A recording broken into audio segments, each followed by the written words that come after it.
Bugün sizlerle mercimek köfte yapacağız. Tam tutan, tam kıvamında.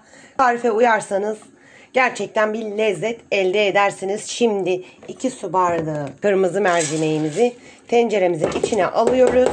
3 su bardağı suyumuzu da ilave edelim. Tenceremizi ocağımızın üzerine aldık. Mercimeklerimizin pişmesini bekliyoruz.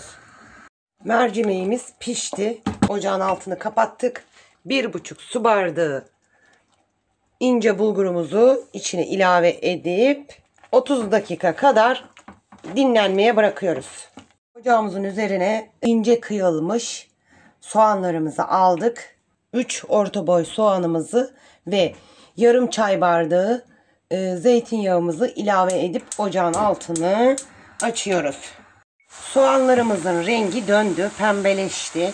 Güzelce kavurduk. Ve 2 yemek kaşığı salçamızı içine döküyorum. Biri domates, biri biber salçası olması gerekiyor ama benim biber salçam şu an yok. Domatesle idare edeceğiz. Bunları açalım ve güzelce kavuralım. Kavurmuş olduğumuz sosumuzun içine 1 su bardağı suyumuzu koyup biraz daha ocakta bekletiyoruz. Baharatlarımızı da ekliyoruz. Isot, karabiber, pul biber, kimyon, toz biber, kekik. Biraz fazla koydum isotu. Siz damak zevkinize göre yapabilirsiniz. Şimdi koymuş olduğumuz, kavurmuş olduğumuz malzememizin içine koyuyoruz. Ve ocağımızın altını kapatıyoruz.